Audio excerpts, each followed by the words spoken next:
Question number 19 बनाएंगे। प्रश्नमाला 10 का ये है। ये क्वेश्चन नंबर 19 देखिए क्या कहता है। यदि किसी वस्तु पर 10% लाभ और 12% लाभ का अंतर, देखिए कोई वस्तु है जिसको बेचा तो एक बार बेचा तो उसे 10% लाभ हुआ, दूसरा बार 12% लाभ हुआ, दोनों का अंतर 8 रुपया हो तो वस्तु का क्रय मूल्य ज्ञात कीजिए। फिर दोनों स्थिति में वस्तु के विक्रय मूल्य ज्ञात कीजिए। तो पहले कहता है क्रय मूल्य ज्ञात कीजिए, फिर दोनों स्थिति में वस्तु का विक्रय मूल्य ज्ञात कीजिए। चलिए हम इसको बोर्ड पे बना लेते हैं। देखिए क्वेश्चन नंबर 19 में क्या लिखे, माना कि वस्तु का क्रय मूल्य एक्स मान लिए। पहली स्थिति में कितना लाभ होता है 10%। पहली स्थिति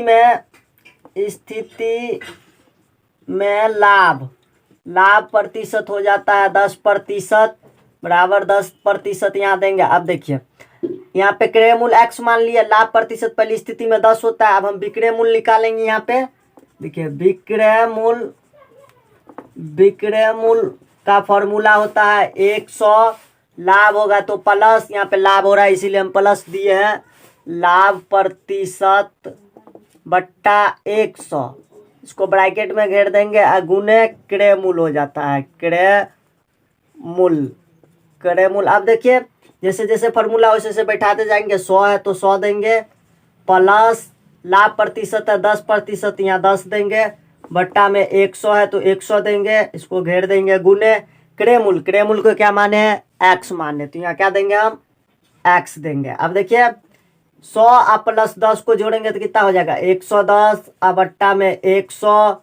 अब देखिए गुने एक्स। अब देखिए इसको काटेंगे, 1 0 से 1 0 काट देते क्या बच्चा, ऊपर में 11 नीचे में 10, ये जो एक्स है ऊपर में ये इसके बट्टा में 1 है तो ये ऊपर ऊपर नीचे नीचे गुना हो जाएगा, तो ये 11 एक्स हो जाएगा और बट्टा में 10 हो जाएगा। ये क्या निकला है, पहली स्थिति में विक्रय मूल्य निकला है कितना 11 एक्स और बट्टा 10 ये निकला है। अब हम दूसरी स्थिति में विक्रय मूल्य निकालेंगे, जो दूसरी स्थिति में लाभ कितना होता है 12%। यहाँ तक नोट कर लीजिए, आगे हम बनाते हैं।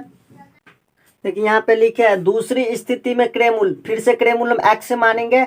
अब दूसरी स्थिति में लाभ कितना होता है, दूसरी स्थिति में लाभ प्रतिशत होता है 12%। यहाँ लिखेंगे दूसरी स्थिति में लाभ प्रतिशत, दूसरी स्थिति में यहाँ पे में लिखेंगे में लाभ प्रतिशत बराबर कितना होता है 12%, दूसरी स्थिति में लाभ होता है। अब फिर से हम विक्रय मूल्य निकालेंगे लाभ 12% पे, तो यहाँ लिखेंगे विक्रय मूल्य, इसका फार्मूला लगाएंगे, पहले जो लगाए थे 100 प्लस लाभ है इसीलिए प्लस दे रहे हैं, हानि होता तो यहाँ माइनस देते हैं, लाभ प्रतिशत अब बट्टा में 100 देंगे। अब इसको हम घेर देंगे, आगुने क्या लिखेंगे क्रय मूल्य, यहाँ पे देंगे क्रय मूल्य हो गया। अब देखिए फार्मूला जिस तरह है उस तरह बैठा देंगे, 100 प्लस लाभ प्रतिशत कितना है 12%, यहाँ 12 देंगे, बट्टा में 100 देंगे, इसको हम घेर देंगे, गुने क्रय मूल्य कितना एक्स माने तो एक्स ही देंगे। अब देखिए 100 प्लस 12 को जोड़ेंगे तो कितना हो जाएगा 112 और बट्टा में 100 गुने एक्स। अब देखिए इसको 112 है ये 100 है, इसको काटेंगे हम, कितना से काटेंगे 4 से काटेंगे, तो 4 से दोनों कट जाता, 4 से काटेंगे तो ये 25 मरतबे कटेगा, इसको 4 से काटेंगे तो ये कितना मरतबे कट जाएगा, देखिए 4 से काटेंगे तो 4 दूनी 8, 3 बचा 4 दूनी 8 और 3 बचा, 3 पे 2 32, तो 4 अट्ठे 32, ये कितना मरतबे कटा 28 मरतबे। देखिए ये x 28 के साथ ही चल जाएगा, तो 28 एक्स बट्टा में क्या हो जाएगा 25 हो जाएगा। दूसरी स्थिति में विक्रय मूल्य कितना हुआ, ये 28 एक्स बट्टा 25। अब पहली स्थिति में विक्रय मूल्य कितना हुआ था 11 एक्स बट्टा 10। अब प्रश्न में आगे क्या करता है, चलिए यहाँ तक पहले नोट कर लीजिए, इससे आगे हम बनाते हैं।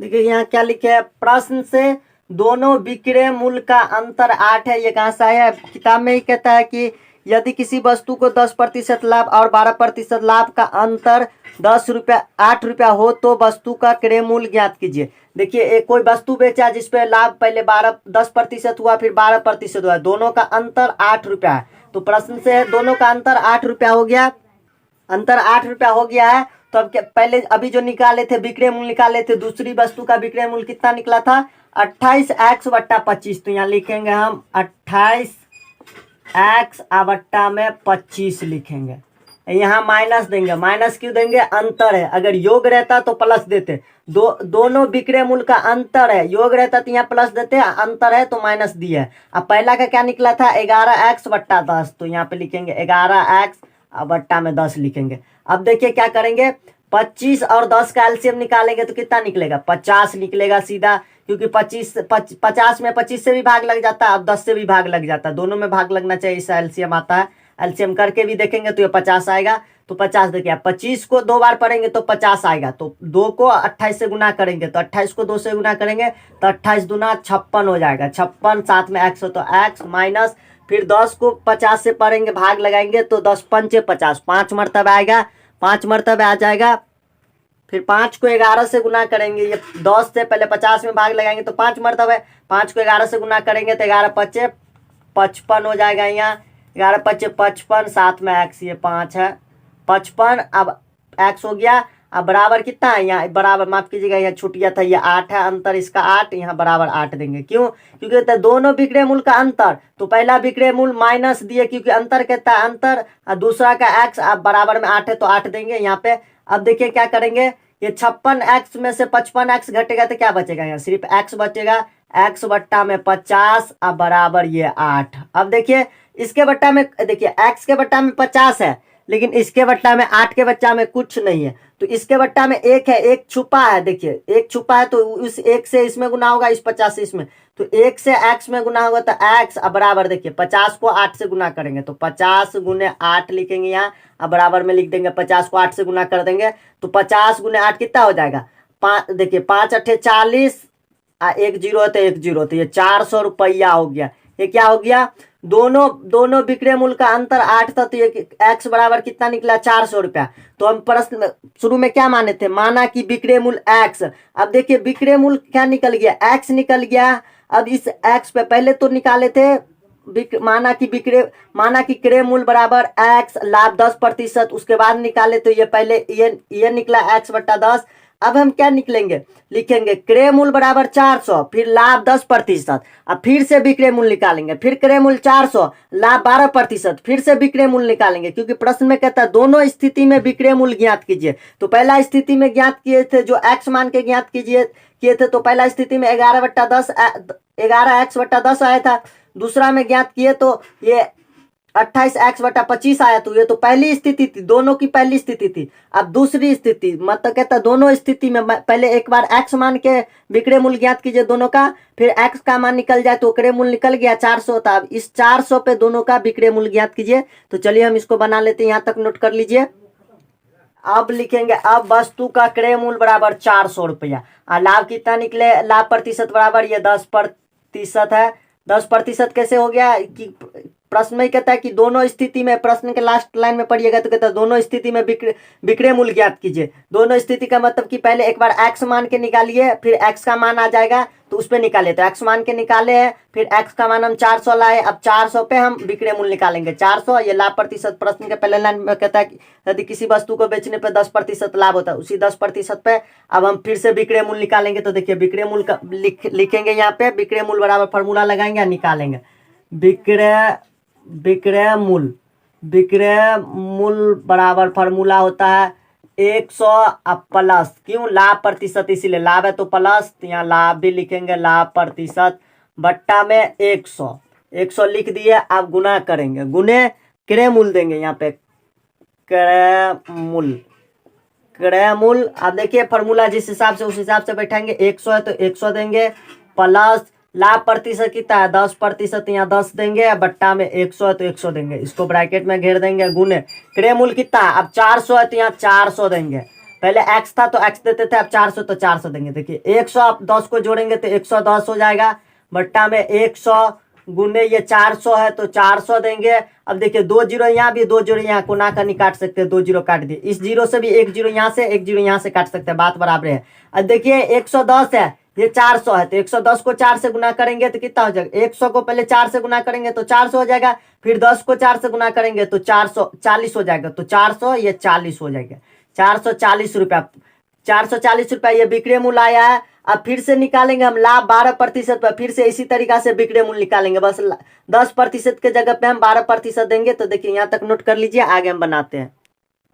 आगे देखिए फिर से यहाँ पे लिखेंगे, अब बस वस्तु का क्रय मूल्य 400 रुपया ही रहेगा, बस लाभ लिखेंगे यहाँ पे, लाभ प्रतिशत बराबर 12% हो जाएगा, 12%।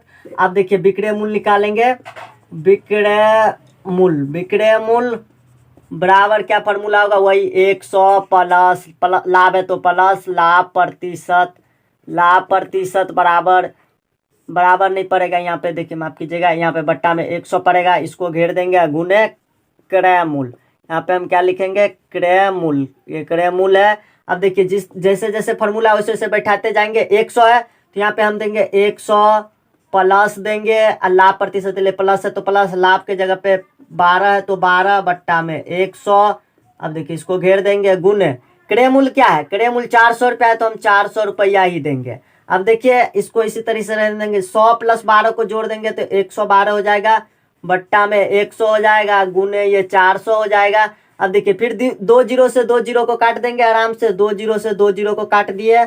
अब बचा क्या, 112 गुने 4, तो 4 से पहले हम गुना कर देंगे, 4 से 2 को गुना करेंगे तो 8 होगा, फिर 4 को 1 से गुना करेंगे तो यह 4 होगा, फिर 4 को 1 से गुना करेंगे तो यह 4 होगा, तो 448 रुपया आ गया, ये 448 रुपया आ गया। विक्रय मूल्य निकला ये आंसर हो गया। एक बार आंसर क्रय मूल्य निकला कितना, 400 रुपया निकला, ये भी एक आंसर है। फिर एक बार हम जो निकाले थे 10% लाभ पे विक्रय मूल्य, अभी जो जस्ट निकाले थे इससे पीछे, तो 400 रुपया आया, 440 रुपया आया था, वो भी एक आंसर है, वो विक्रय मूल्य का आंसर है पहला। अब फिर से जो निकाले हैं विक्रय मूल्य 12% पे, ये 448 रुपया, ये भी आंसर आया, 3 आंसर है। क्रय मूल्य 400, लाभ क्रय मूल्य 400 और उस पर 10% जो निकालेंगे, 10% लाभ पे निकालेंगे तो 440 रुपया आएगा विक्रय मूल्य, वो भी एक आंसर है। फिर 12% पर निकालेंगे तो 448 रुपया आएगा, वो भी एक आंसर है। तो तीनों आंसर आ गया। अगर आपको हमारा ये वीडियो अच्छा लगा हो तो वीडियो को लाइक कर दीजिए और चैनल को सब्सक्राइब कर दीजिए। मिलते हैं नेक्स्ट वीडियो में।